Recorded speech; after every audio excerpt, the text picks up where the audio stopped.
Nora Ann.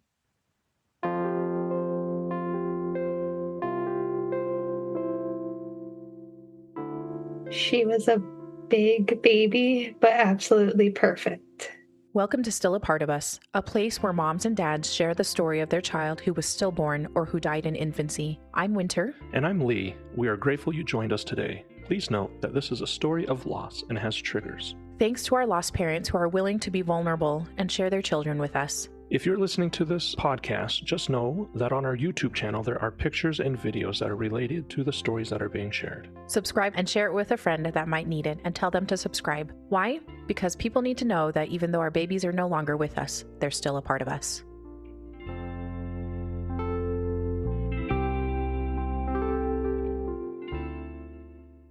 Welcome to Still a Part of Us. I am just so excited to have Heather here with us today. She reached out to me just a little while ago and wanted to share her story of Nora. And so thank you so much, Heather. I know this is a big step for you, and so I'm glad that you were willing to come and chat with us today. Thank you for coming on. Yeah, of course. Thank you for having me and Yeah. letting me share Nora with you. Yeah, I'm just looking forward to it. So can you tell us a little bit about yourself, who you are, where you guys are located, and what your family looks like? Sure. So, Heather, we are located about half an hour south of Annapolis, Maryland, Southern Maryland. I am married to a wonderful man, and we have a daughter that is 3.5. Okay, that is wonderful. And what do you guys like to do as a family? We like to spend time outside. Mm. We go to the library every week, get new books. We love to do that. Spending time with other family and friends. Yeah, We're pretty busy with work most of the time, so we try to fit in as much quality time as we can. as a family. That's Yeah. wonderful. Well, good. Sounds that the weekly library visit is a pretty common thing in our house too. So it's nice to do that, and love the library. Okay, well then, so you have a 3.5-year-old, and so it sounds like a family has been part of your plans as a couple. Is that right? Yes, it And has. so, were you planning on having Nora also then, or was that a little bit of a surprise? Kind of both. Oh, was it? So we wanted a second kid. We Mhm. just didn't plan for it to happen as soon as what it did. Oh, okay. Um, so we were like, okay, we'll give it a couple of months. It took us a little bit to get pregnant with our first, and it was the first month, and we got pregnant with Nora. And that's how it happens. And it was a bit of a surprise then. Yes. Yes, it was. So tell me, what made you think that you had gotten pregnant? Were you feeling a little off or this period? Tell me how you found out. I was feeling a little off. Mm. I actually stopped my birth control a couple weeks prior, so I didn't get a period before I found out that I was pregnant. Oh, So I just had the normal early pregnancy symptoms. And I remember I was taking a test in the bathroom, and as toddlers do, my 3.5-year-old walked in and was like, "Why are you peeing in a cup?"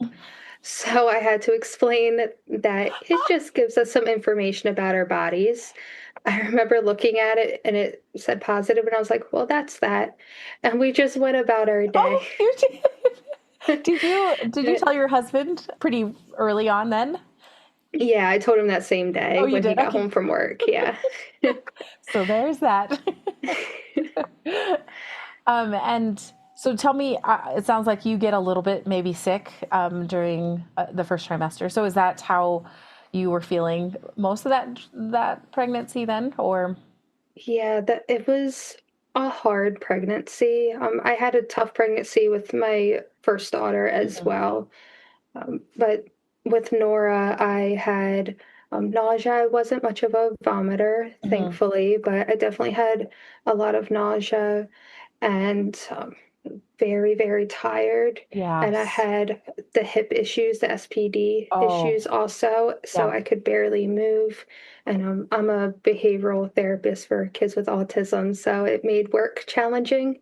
Yes, that would be. But yes, but I also had gestational diabetes. I was able to manage it with diet with Oh, okay. Nora. With my first daughter, I was doing metformin and insulin injections twice a day. Oh, So I was really proud of myself. I worked with a nutritionist to learn how to eat differently, and really I was able to diet control the diabetes. that is awesome. Because really, Yeah. I mean, I'm sure the metformin and the insulin were not fun.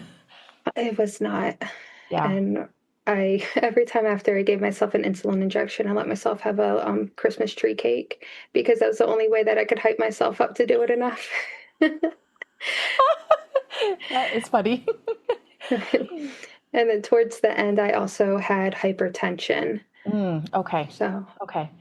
not an Um, easy pregnancy, but yeah. not terrible. Yeah. It sounds like it was manageable and you tried your best to kind of, yeah, get through it, I guess. Mhm. So you found out you were pregnant, and did you tell your 3.5-year toddler that you guys were pregnant, or you're expecting a baby? We waited until 3 months to Okay. tell her. So I had a miscarriage before I got pregnant with my living daughter. Hmm. And when I was pregnant with my living daughter, she was supposed to be a twin, and the twin stopped developing. Oh, And so we had a little bit of hesitation on telling anybody.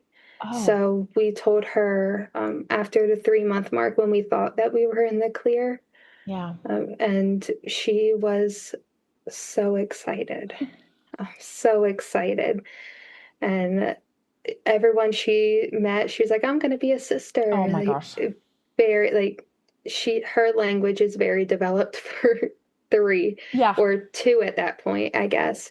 But she would tell everybody. Everybody. Yes. And she would practice on all of her stuffed animals. She was so ready for it. Oh my gosh, that is the cutest. Yeah. So did you end up going into the doctors to do your initial visit for this particular pregnancy? Was it like 8, 9 weeks or so? Or was it a little bit? Yeah, it was about 8 weeks. Okay. Nora was always super healthy, measuring right where she was supposed to be. It was new for me. I had a lot of issues with my first daughter. I also was passing gallstones with my first pregnancy, and they told me it was Braxton Hicks. And I wound up having to have my gallbladder taken out You're 7 weeks postpartum. Are you kidding me? You really did have a hard first pregnancy, didn't you? I did. So everything with Nora felt a little bit too good to be true. It Yeah. took me probably about 5 or 6 months to actually mentally be like, okay, I'm going to have a child.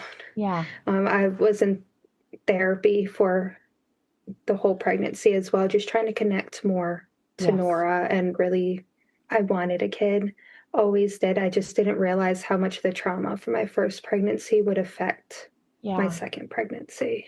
I mean, and if you, yeah, we should take a step back really quickly and just point Mhm. out the fact that you had a miscarriage. That is hard right Mhm. there, especially I feel like the first, you're like trying and it's your first time, and then having that, and then your oldest daughter's, her twin stopped developing. And so Mhm. when did, I guess maybe when did you find out about that, like when she stopped developing or when she had basically was not going to be viable, I guess? It was very early on. I found out at 9 weeks. Okay. So there were the 2 sacs, and the other one just, they said that it wasn't Developing at all. enough. Okay. Yeah, it wasn't developing. And eventually she just absorbed it, and it was just one from then on.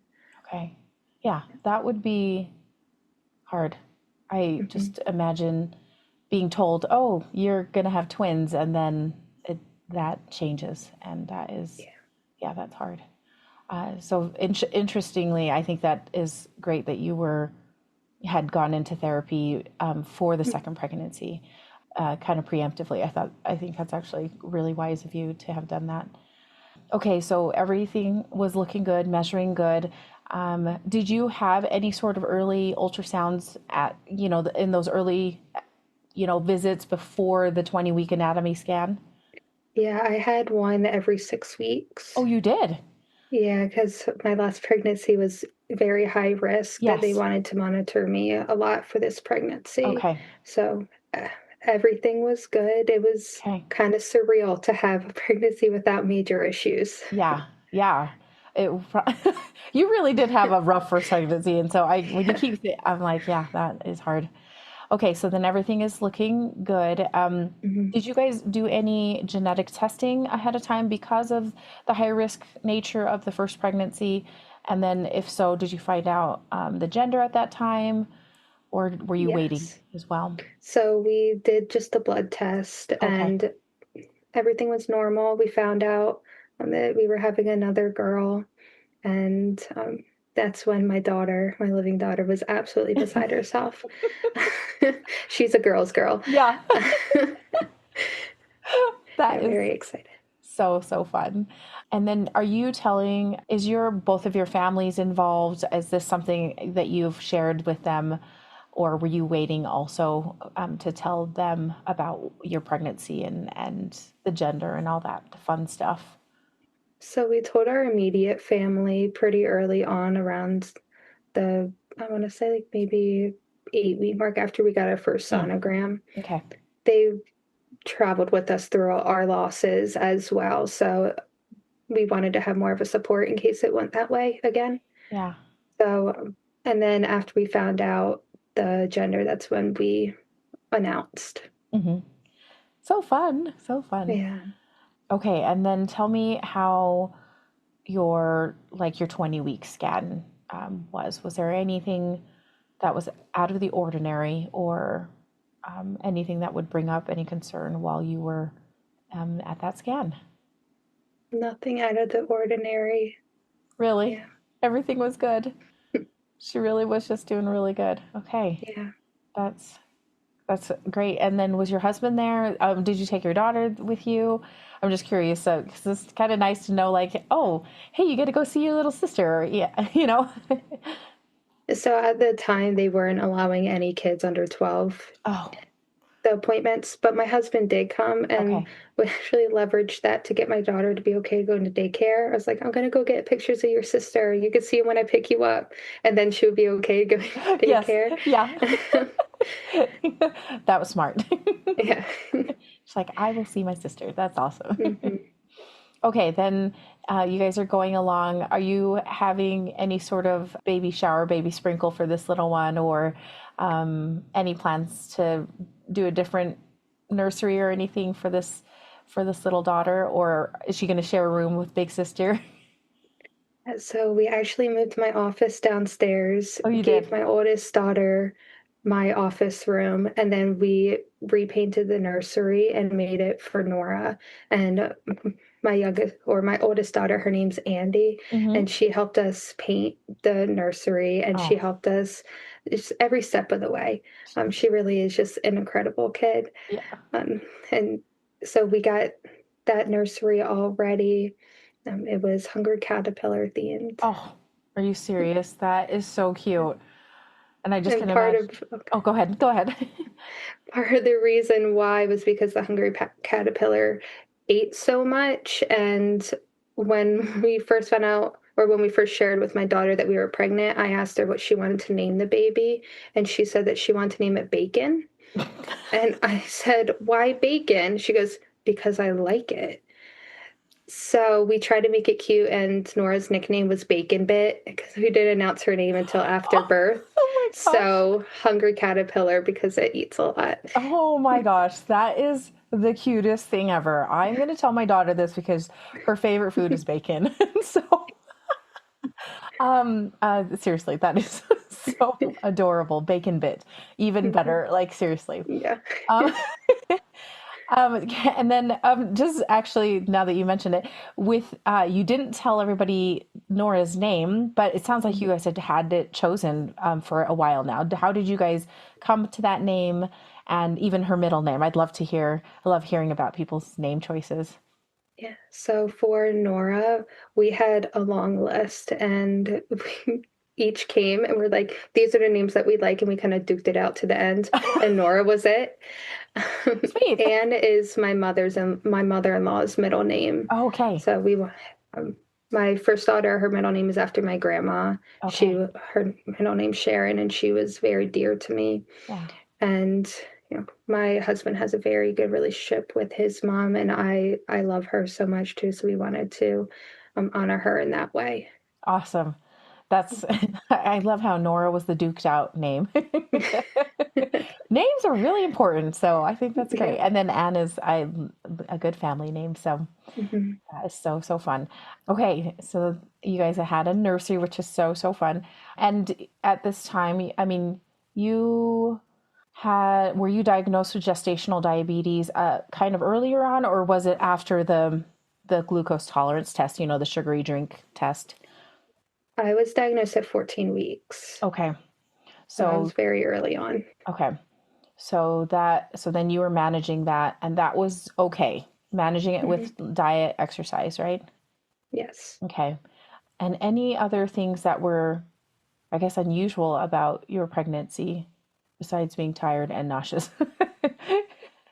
Nothing unusual except for that it was not unusual. It was so different from what I Your, thought pregnancy was. yeah, So there was a lot of anxiety because things were going too well, yeah.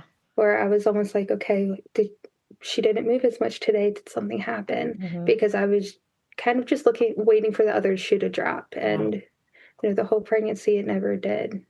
When you were meeting with your therapist, Hmm. were you addressing a lot of these particular concerns, like just something bad is gonna happen? Yeah. We did a lot of work about trusting my body and that having like a mind body connection Hmm. in order to kind of mentally know I was pregnant instead of it's different. Like I knew I was taking my prenatals, I was doing all the appointments, I Yeah. knew everything, but to feel emotionally connected was really difficult. And I think it was a layer of protection in case of disappointment. So it took a lot for me to mentally get there. Did you feel like you were connected to her, at least later?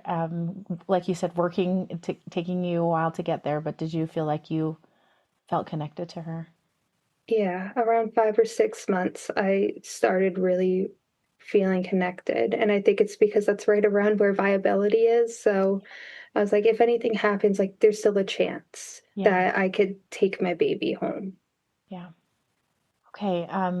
You did mention that you had some hypertension, Mhm. some high blood pressure kind of at the end. So can you tell us a little bit about that, or was that a cause of concern with your provider? It was more of a concern with me. So when I was 36 weeks pregnant, Mhm. I was then going weekly and I was begging every week to be induced. I was so uncomfortable. I just felt like I couldn't be the mom that I wanted to be to my living daughter. And I wasn't able to do work anymore. And I Yeah. was like, my living daughter was born at 37 weeks, 6 days, Yeah. because I was induced due to health issues then too. So it's like, I know like it can happen. And they said it was too early, they wouldn't do it. So then at my 38-week appointment, I asked him, I was like, can you please just look my chart one more time? Like my blood pressure was a little bit higher today.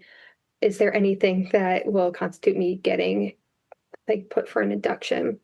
And they looked at it and they said that since I had high blood pressure 2 visits in a row now, that they could go ahead and schedule my induction. Okay. And my induction was scheduled, that was on a Wednesday. My induction was scheduled for Friday, and I had Nora on Thursday. Okay. So Wednesday you went in high blood pressure a couple Mhm. times. So the previous week and then that week, and that was the previous week was week what, 37, 37, yeah. and then that week was 38. And so Mhm. and they said, okay, we'll schedule it for a couple days from now. And okay, so then tell me a little bit about I do like to ask, were you counting kicks at the time? Were you very familiar with her movements and how she uh, like what her patterns were? Yeah, she was always a little wild at night. Oh, really? Yeah, throughout the day, it was She was more quiet. I think I have to move so much for work that it just kind of rocked her. She Mm-hmm. was sleeping a lot. But at night or anytime I sat down, she would go crazy. Okay. And same thing, she, thankfully, she let me eat spicy food. I Oh, really like spicy food. So anytime I would eat that, she would go ahead and start kicking. And yeah, so, there so was no concern. okay. So then can you tell me what happened after you left that appointment on the Wednesday? And I I do want to point out, and I've neglected to ask this of you at the very Mhm. beginning, is that it has not been very long since she passed away. It has, she passed away earlier this year, and so it has been less than 9 months. Is that Yeah. right? Okay. Mhm. So this is a very new a new thing that you guys are going through right now. So yeah, can you tell me after you guys left that appointment what happened from there? Sure. First, at that appointment, this will be a little important later, but they did ask me if I wanted a cervical check, and I did deny. I never liked them, and I didn't have any concerns, so I Okay. denied a cervical check. And then they agreed to induce me, and I remember laying there. They did the Doppler, and I was like, "Well, her heart rate seems a little higher right now. It's in the 140s, and usually she was like 125, 130 Mm, something." And they just assured me, as long as it's below, I think like 150, 160, that maybe 160, that it's normal and their heart rate increases when there's activity just like ours does. So I didn't think too much of it. Part of me really wanted to just walk over to labor and delivery and just be like, I'm here, do it now. yeah, it's time. But, Yeah. uh, we're taught to trust the doctors. So I did. I went to work after that, and a couple hours later, I got the message saying that I was going to be induced 2 days later on Friday. Hmm. So I let my work know, like, this is going to be my last day. I'm going to take tomorrow, work from home, and just clean up some loose ends. Yeah. So that was all scheduled. I went home, and what I now know was that I was in active labor. I thought were just Braxton Hicks Okay. because, I mean, they told me my first pregnancy passing gallstones was Braxton Hicks. So that was 10 times more painful than what I was dealing with Yeah. that day. So I was like, oh, this must be actual Braxton Hicks. Yeah. But I was actually in labor. So I went to bed and I woke up around 3:30. My water broke.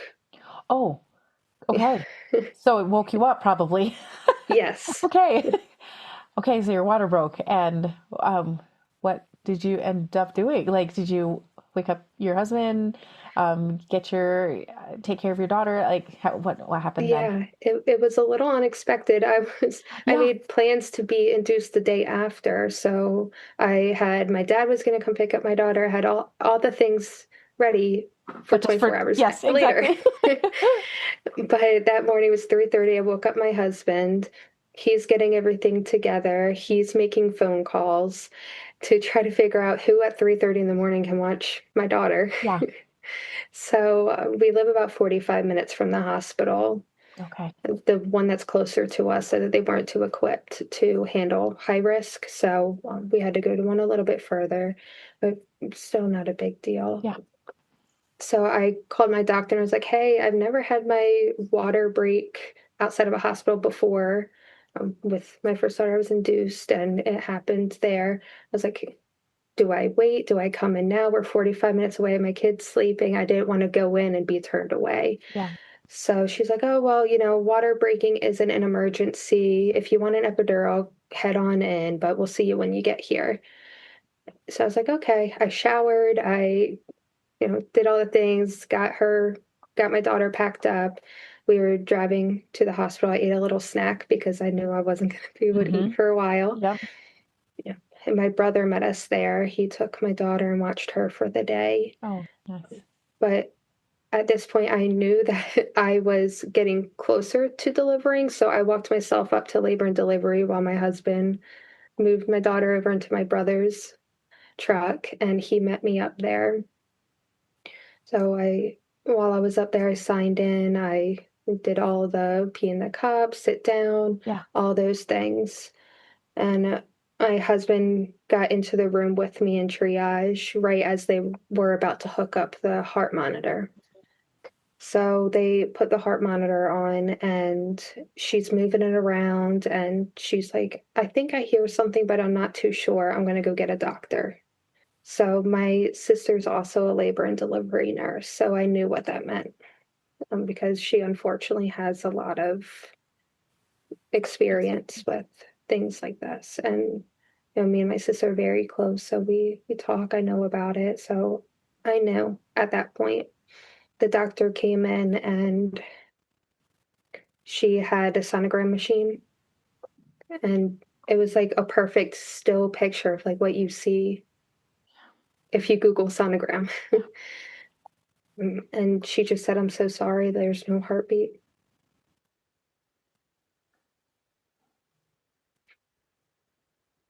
I'm so sorry.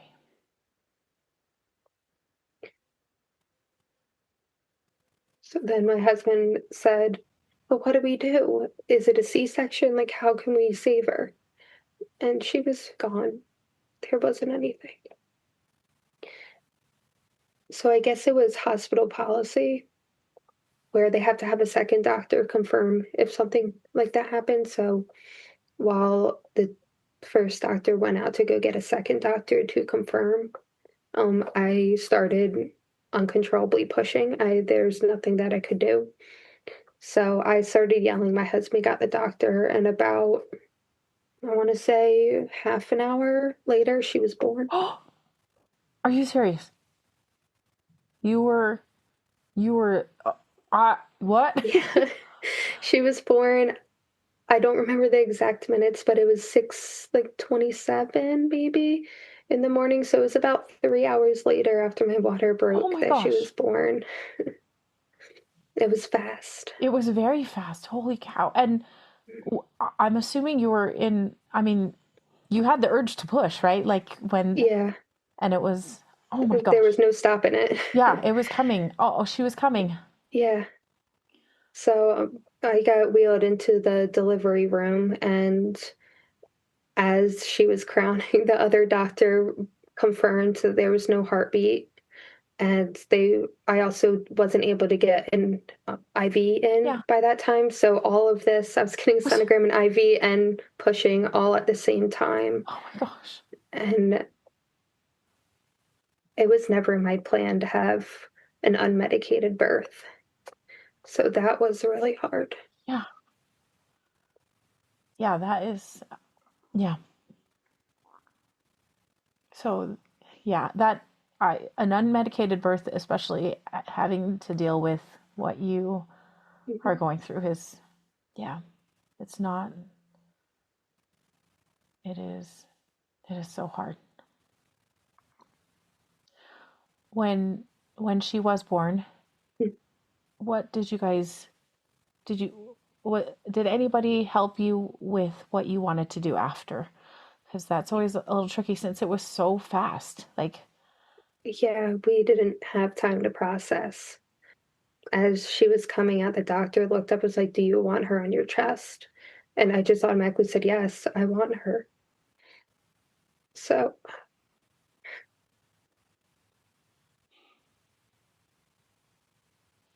my husband told me that when he saw Nora come out, he could see her umbilical cord on her head and it was blue. So what happened was that it was a phunic presentation of a cord prolapse. oh, can you tell us a little bit more about that for our listeners? What that Yeah, means? absolutely. So regular cord prolapse is when the cord comes through the cervix and pinches. A phunic presentation is when it's almost like a headband. So when my water broke and it creates that vacuum, her head clamped down on the umbilical cord, and because it was like a headband, it clamped in two spots, Oh, and I, and it didn't come through the cervix, so I didn't feel it. oh my gosh. So it was like a blue headband around, and they were able just to kind of move it. And I am thankful that we at least knew what caused it. Yeah. because 3 hours earlier she was alive. Yeah. Yeah. Did your husband help like cut the cord? Okay. No, he was more just worried about me. Yeah. Did they end up putting her on you? Yeah. And she looked just like my first daughter. Really? Yeah, even some of the pictures that we got, they look absolutely Really? identical. Yeah. Um, and because she did pass so soon before she was born, um, I've seen pictures and heard of other people that uh, their baby passed a few days before, um, and doesn't look as what they would expect. Nora looked like she was sleeping. Yeah. She looked like a live baby. Yeah. So we did have Now I Lay Me Down to Sleep come and take pictures, and I am so grateful for them all the time. Yeah. She's actually still my phone background because she's just absolutely beautiful. Oh, that's so wonderful. I'm so glad that you were able to get that. And how big did she end up being? How She was 8 pounds 4 ounces Oh, at 38 weeks. She was a big one. And my first daughter was 6 pounds 12 ounces, so it was a oh, big difference. that is a big Yeah. difference. Okay, and I'm just thinking on unmedicated too. And so Yeah. fast. Um did you tear? Did they have to stitch you up or anything? Because I just Yeah. imagine that there probably was some tearing because it was so fast. And she is a good little size baby. Yes. I tore in two places, Oh, and healing was fine. I healed okay. like typical. The 6 weeks I was cleared and all that. But the numbing stuff doesn't do anything Yeah. really. Yeah. Um, I remember holding her, and this was something that I struggled with for quite a while because I remember holding her, and when they went to numb me, I jumped because it hurt, and I just kind of saw her move, and I was like, yeah, that's not a living Yeah. baby. And that was hard, Yeah. really tough. Yeah. Because we only knew that she was dead for maybe a half an hour. Yeah. I that is so shocking, like to me, that you went from finding out and not I know that you found out just kind of a little bit earlier because you knew something was wrong, like Mm-hmm. and and then giving birth basically in a half an hour. That is crazy to me. I just how is your husband doing at this time? Is he it's just you two. There's no Yeah. family there. There's nobody else there to how are you guys doing together as a couple and with Nora? At that time, it was a little bit of a comedic relief in a way. My husband was crying and he got a nosebleed, so now he's like running around trying to find something to stop his nosebleed. Oh man. Um, yes, just a insult to injury. Um, but he was angry. He was really angry. Um, I was more so just trying to process Yeah. what just happened. The doctor came back in because she was the doctor that I had for most of my pregnancy. And my husband was like, she's been asked to be induced for 3 weeks. Why didn't it happen? And if we were able to be induced and this happened in a hospital, what are the odds? And those hard questions, just the what ifs. Yeah. Um, and of course, I had the question of if I didn't deny that cervical check, would we have known that the umbilical cord was where it was? Because I guess I was some sort of dilated, maybe, because I gave birth like 20 hours later. Yeah. So there was a lot of what if questions that we had, and she answered to the best of her ability, but it really is just a freak thing that happens, and we just don't know. Yeah. It feels so unsatisfying though. Yeah. Just to be like, oh, Yeah, especially since there was so much, like you said, asking to be induced for 3 weeks. Yeah. Yeah. I was finally on the books for 24 hours later.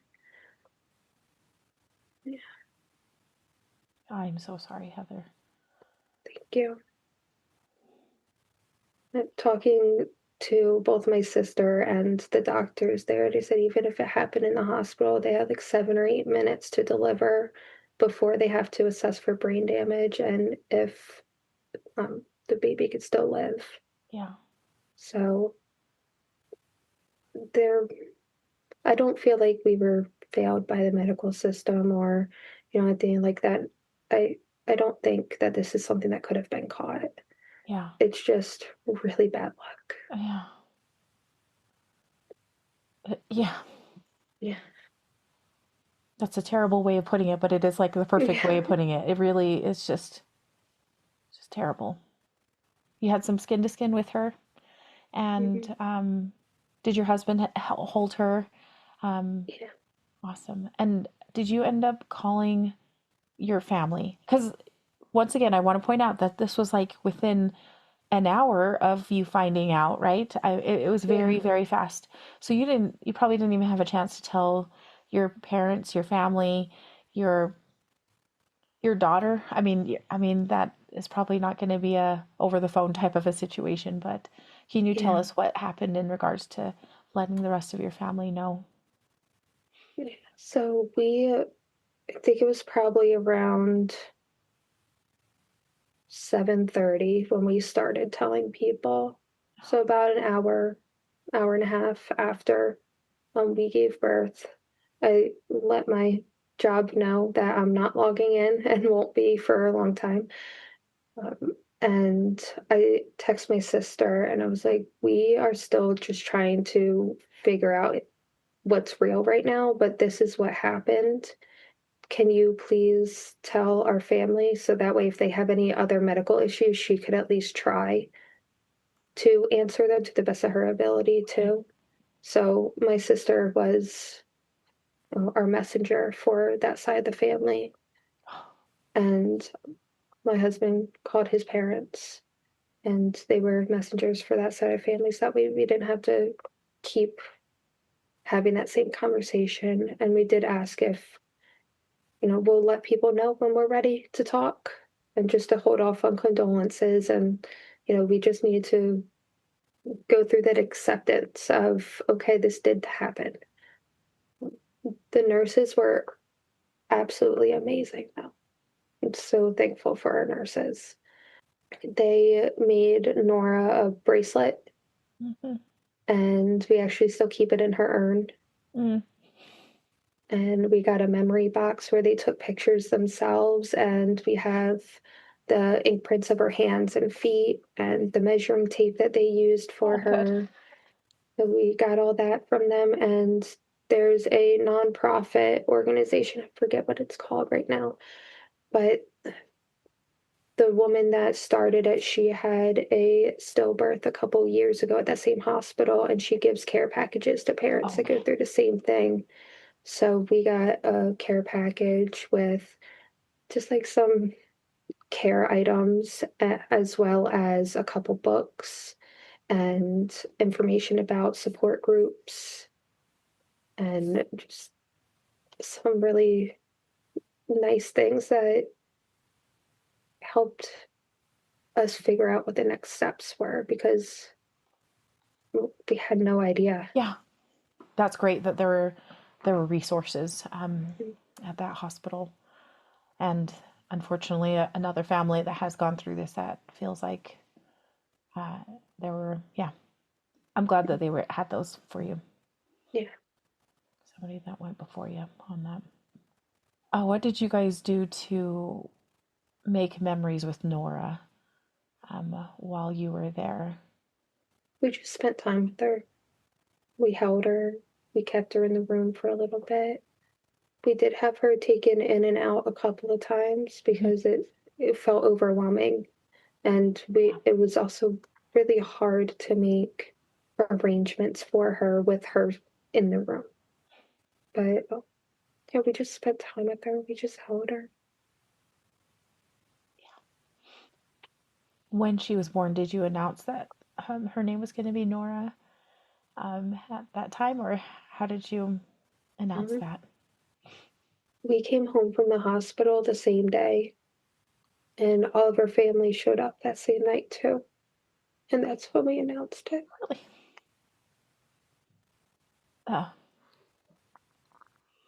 Before we go to that, so you were in the hospital with her for a while, held her a lot, just were Mhm. with her, and it sounds like the nurses took care of you in regards to getting Yeah. handprints and footprints and pictures, Mhm. and which is wonderful.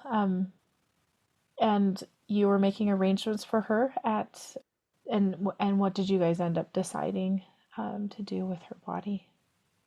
We got her cremated. Okay. We wanted her to be with us. Um, this isn't going to be our forever home, and we don't know if we're going to move or anything. And Right. I just want my baby home. Mhm. And they let you go home that same day. Were you like, get me out of this place? Yes. Yeah, was that basically what you said? Because yeah, sometimes they don't like after you have birth, you give birth. They're like, you have to stay for at least a day, and you were there for a handful of hours, really.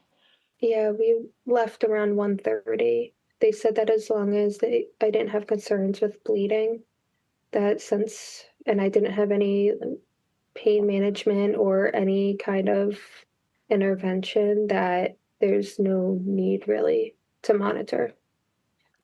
Wow. And I didn't want our daughter to go a whole day thinking that she was going to have a baby come home. Oh, So we went home and we told her. okay.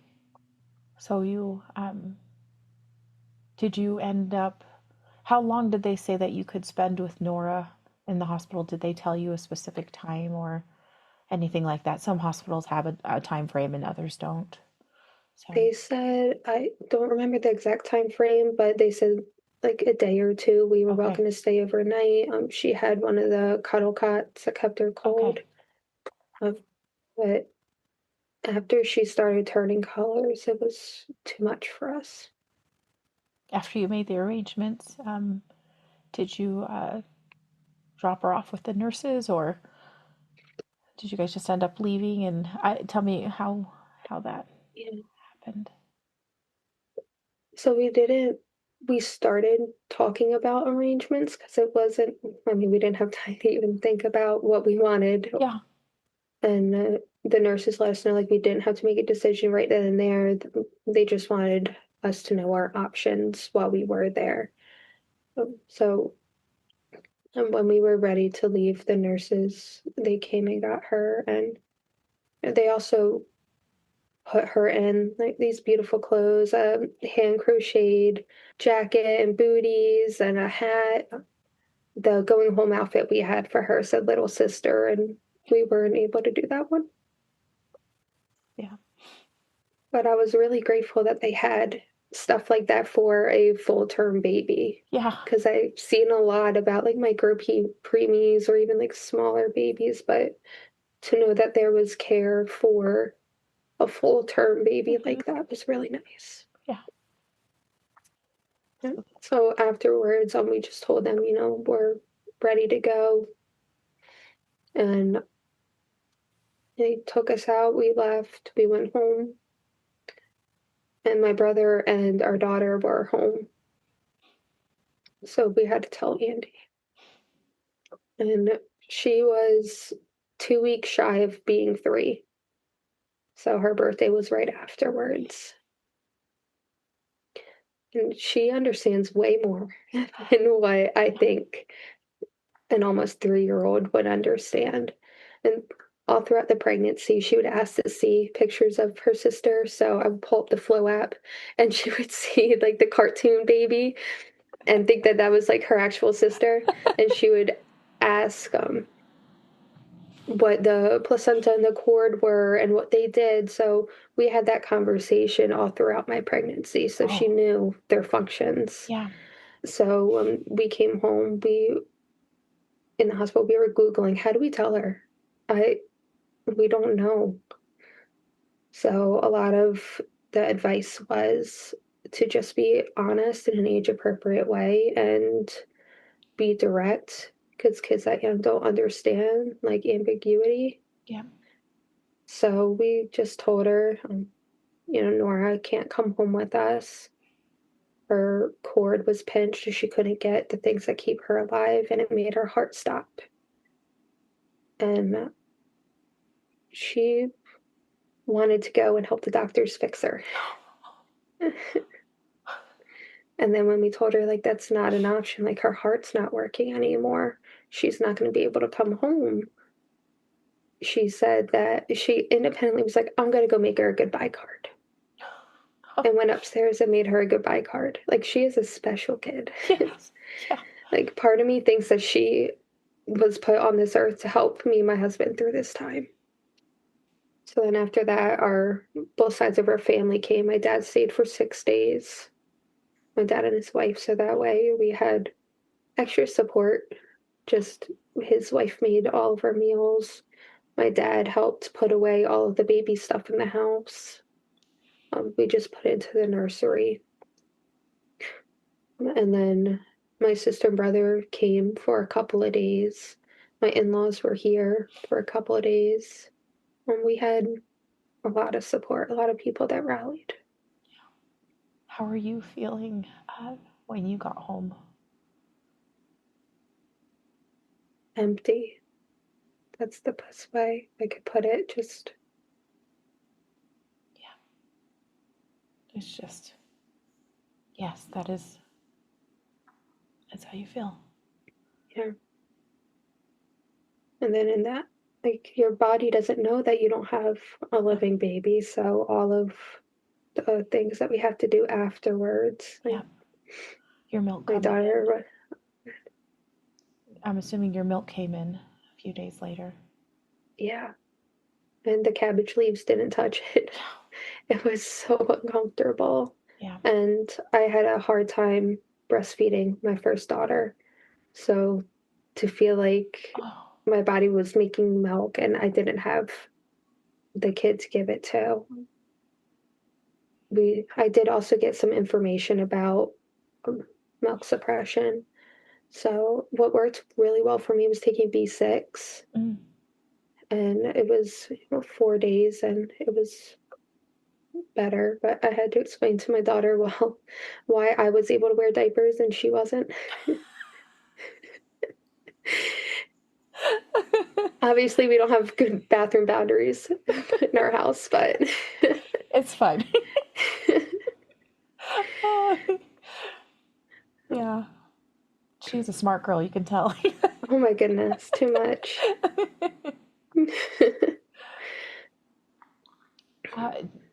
Did you guys have a funeral or a memorial service for Nora? While it sounds like a lot of your family were in town, I'm curious if that was something that you wanted to do while they were there, or if you planned something a little bit later. We planned something later, so we had a memorial service on Mother's Day weekend in May. You did? Mm-hmm. Oh. And we did it at our house, and it took us a long time to figure out what we wanted to do, because it's hard to memorialize someone that you didn't get to know. Yeah. Not in the way that we expected. Yes. I got to know her. Like, I know that she likes spicy food and she, would kick at night, and I knew more about her than anyone, really. But it was still really tough to try to figure out what we wanted to do. So we settled on, it's not really up to us to choose that for everybody. So we had all of our immediate family come for a small service in the morning. Mm-hmm. When I say service, we didn't have anything religious or anything. We sat out in the front lawn and everybody got to honor Nora and the relationship that they anticipated having with her in whatever way felt best to them. So my sister played a song and read some words. My dad wrote an essay I read an excerpt from a book. My in-laws read poems. So everyone just kind of brought something that was meaningful to them that made them think of Nora or what they envisioned for her and shared it. That is And cool. my daughter had the idea that she wanted to draw her a picture and send it to her.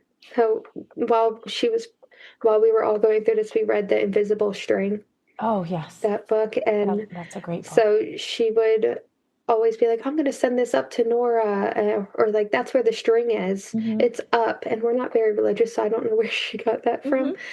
But she wanted to draw her a picture and send it in a balloon up to her. So that's what she did. And it was a biodegradable balloon because Yeah. we're worried about the environment. Yep. So she drew a picture, we tied it onto the balloon, and she released it. So we all got to do our own little piece, and then we opened up our house to anybody else that wanted to come. Okay. And we had a slideshow of her pictures up, and we put out her urn, her a framed picture of her. My mom got a star named after her, so we had that there. Cool. And I put out a handkerchief with some fabric pens, and we had whoever wanted to write down their wishes or love for Nora, they wrote it on there, and we folded it up and put it in her urn with her. Oh, so that way, like, everyone's love is close to her. Yeah. And everyone kind of got their own little bit of closure there. Yeah. That's beautiful. I think that I've never heard of a memorial service that way, and it's beautiful for everybody just to do what felt right for them. Thank you. It's beautiful. Heather, this has been we talked earlier beforehand, and I am still in shock of just how quickly and things just change so fast. And I'm so sorry for your loss, and so sorry for these last few months that have probably been just so hard for you. Thank you. Yeah, it's put a lot into perspective. Yeah. I quit my job. You did. I couldn't go back to a place that just reminded me. So I got a new job, and there's a lot of things that change. You always think it couldn't be me, or, I know that happens, but it wouldn't to me. And when it does, it rocks your world. It does. And you don't know how to, sometimes it takes a while to orient yourself to anything. Heather, thank you for your time today. This was beautiful. I feel like got to know Nora, and she sounds like a little bit of a spitfire who likes spicy food. And is there any last things that you want to say about her that we may have missed? I just want to make sure that you're able to share anything about her. One thing that I did wish that we could have done is have more of her family meet her. Yeah. My dad and sister managed the funeral arrangements for us, so that way we didn't have to call around or pick out an urn or go and pick her up, drop her off, any of that. My dad and sister did all that. They had to identify her body before she was cremated, and I'm so thankful that they got that time with her, because it's hard with feeling like she's a concept to so many people when she was so real. Yeah. Yes. And she touched a lot of lives, and I'm grateful. Yeah. Yes, she's real. Thank you again, Heather, so much.